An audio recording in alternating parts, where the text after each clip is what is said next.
was almost impossible to pick up a newspaper over the last decade, I guess, without seeing before the word Chavez the word dictator, which is just always slipped into every story without any discussion in regard to the fact how many elections he won. And lost. That's the other point. I was actually on an observer. You know, they get foreigners to come in and observe on elections, and I was there for 1 year. And I went. It was a referendum. They wanted to have a referendum to recall Chavez because Chavez actually put that in the Constitution. That after 3 years or something, right, you can actually recall your president. And Chavez is the one that actually wrote that into the Constitution, that process. Well, there are enough people signed, and there was some question afterwards. They got enough signatures, but there was some question whether the signatures were legitimate, enough of them.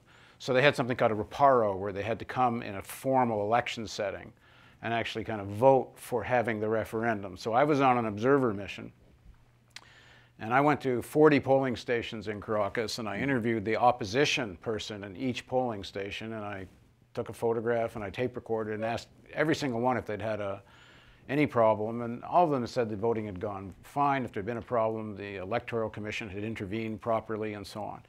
And all the observers have found these elections to be like that. But I think the most important thing about the reparo, as this, different from the other elections, is Chavez lost. And they had to have a referendum, which he then went on to win. But the point is, they respected the loss. Right. You can't keep calling something a dictatorship. That doesn't mean there aren't serious problems facing and issues facing Venezuela. But so, Danny, talk a bit about, you've been there many times, the spirit of democratization, and give us a feel for that, what that's like in Venezuela, and the character, and a little bit what you found in this last trip. Well, first of all, our first trip to Venezuela in 2003 was after we had been to the World Conference on Racism in Durham, Durban, South Africa. And we had a chance to meet Afro-descendants from all over the region. There are more than 150 million African descendants in the Southern Hemisphere. 90% of them live under poverty. And so we began that discourse, and James had been involved with Afro-descendants from Brazil to Peru, from Ecuador to Uruguay, all along for some time, because he's worked in the region for some time. So we began to have that conversation and continue that conversation after Durban. So we went to meet with President Chavez, and the first thing that President Chavez said to me and talked to me about was Haiti. He knew my relationship with Haiti, and I had a long relationship with Haiti. And then the next thing he said, when I said that I felt that it was pretty desperate right now, next thing he said, we owe so much to the Haitian people, what can we do? We as Latin America owe so much to the Haitian people. And that's another history with South American liberation and Simon Bolivar, another story there. But so we begin that discourse, and immediately after having that discussion, Chucho Garcia, who is the head of the Afro-descendant group of 29 different groups in Venezuela, was a part of that, and they began to put together what we would call projects to address the issues. Chavez said that there had been, we had dealt with the issue of women, we had dealt with the issue of indigenous people, etc., but we had not dealt with the issue of Afro-descendants. So they began to work on that and began to that process. So that extended our relationship in Venezuela. So on the other side of that, what we saw even then, as we went to discuss with various groups, the levels of participatory democracy in some sense, and the space that was open for discourse and dialogue. There's always that space open for discourse and dialogue. On my last visit before this prior one, after the election of October 2012, where Chavez again once was elected to be the president, we went to Barlovento. And Barlovento is really the state where the opposition leader came from, Correas came from. So he went to Barlovento and sat down with people who were not only at the time celebrating Chavez's victory, but also talking about the projects that they've been working on, collectives, a chocolate collective, a banana collective. And they began to demonstrate a sense of self-awareness and a sense of pride in what they had accomplished with the tools they had available to it. And so they were becoming architects in the old, and determining and their own existence. And that was the one thing that is often missed in the discourse when you talk about Chavez, describing someone who's a dictator when he's been elected. He's been 19 elections and he's won 18 times or 17 times or whatever that is. It's the misinformation. But you get that information over and over and over again. It's repeated and repeated. It's the same kind of scores that repeated in ESPN are repeated that way over and over and over again. You get the same information, the same story from different pundits to us. But what was interesting this time is that we were at a restaurant. We went out to dinner, James, myself, Maximilian, the ambassador designate. Yeah, and also the Minister of Information, whose brother was the mayor of Caracas. We went out to dinner, and an incident happened. We were sitting there with two actors. I had done a cameo role in a movie for Villa Decente about Miranda, and one of the actors, Miranda preceded Bolivar in the struggle for independence in South America. And one of the actors had come over to me who had been in the film with me, and we spoke a little bit. And there was another actor with him. They were all eating together with their wives, girlfriends. And while the other actor had just started a movie on Bolivar that had been made by the Venezuelan film collective. So we talked about that, and we learned from them that they had been attacked, and they have a difficult time getting work in Venezuela as actors. They had been attacked at a restaurant in the area, in the contested area, the middle class area, the evening before, because they were known to be Chavistas. Okay, hold on. You got to redefine middle class, because middle class in Venezuela isn't the same thing. No, it's not. Here that no one wants to say there's a working class. Let's say the contested area. We can get into the whole discussion. No, but you're talking in the better-to-do area. The better-to-do area. Yes. Well, basically, that's what I'm saying. The area that these not going to be attacked is not in the barrios. You know, they weren't going to be attacked in the barrios. We were attacked in this area, and they had to they become shouting at them and pushing. Well, after that, and as we were leaving, a young woman came up to me, and who was a part of another group, and asked me what happened to the film on the Haitian Revolution and the $8 million that I received. And I said, well, first of all, it was $18 million I was to receive, but I didn't receive the money because I was unable to acquire the rest of the funding for it. It's a $32 million project. The Venezuelan government had put up $18 million of it, and all that money would stay in Venezuela, et cetera.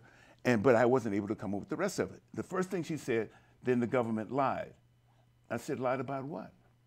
They lied. I said, wait a minute.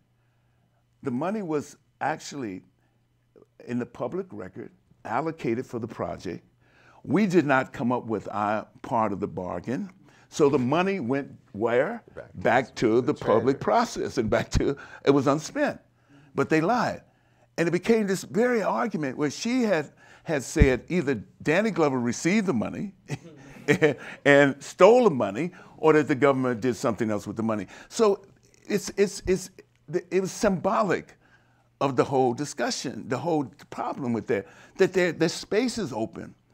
And that space is not, in some sense, you have groups that are part of that space and are willing to accept the results of a democratically, what Carter says, the best elections he's observed, a Democrat Carter Center, a democratic elected government, and those people who want to, in some sense, create the kind of destabilization that we see often in the sense that results in what we find in Congress now, which we're talking and the discussion that's going on. So I think it's very clear that there is the process. We went back to Barlovento again, and even more, the people were even more excited about where they had come through this whole process. They had lost the symbol of that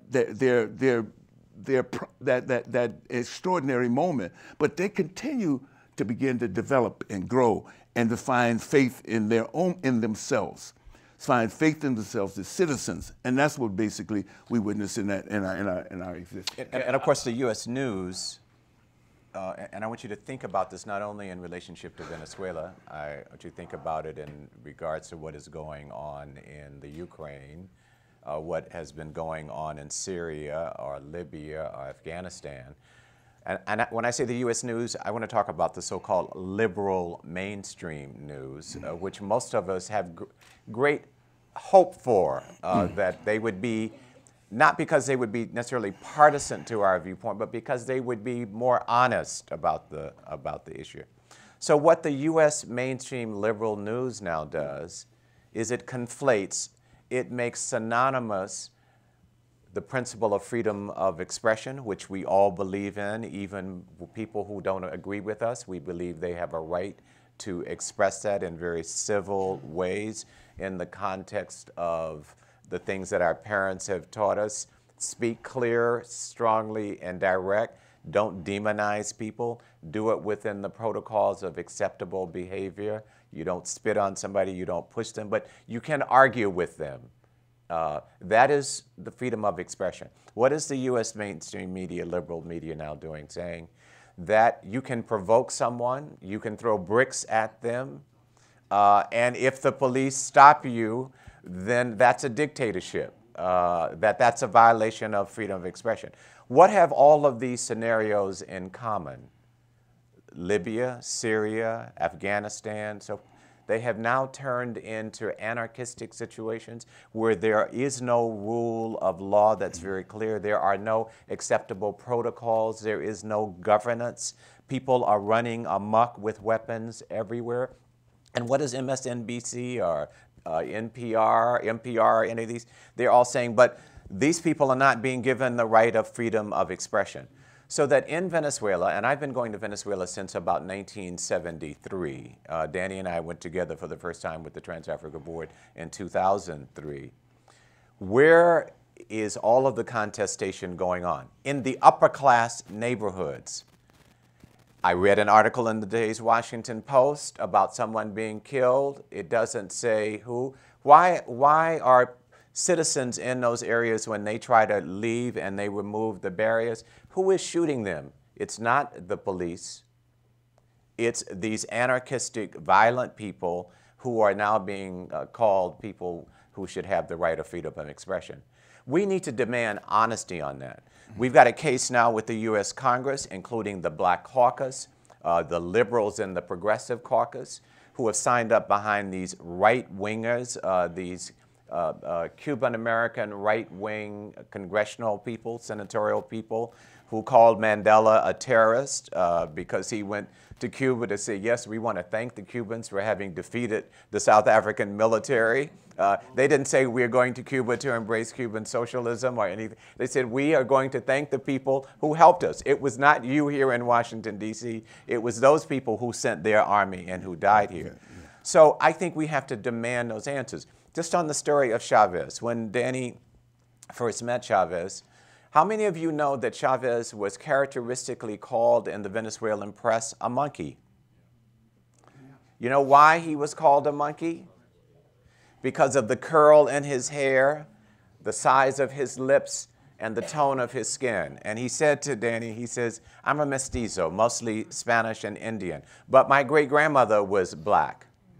So he immediately understood the relationship of the struggle against racism. In fact, we were there for the dedication of Martin Luther King schools. Yeah. But the liberal press will never tell you that they hated Chavez because partially of his race. They will not tell you that Chavez said, I'm going to run for office, and I'm going to run for my sense of what socialism is, and he told people what he thought it was, and he says there are two things you must remember that I promise you. It must be democratic, You must be elected. And it must be plural. It must be something we create, not out of somebody's textbook.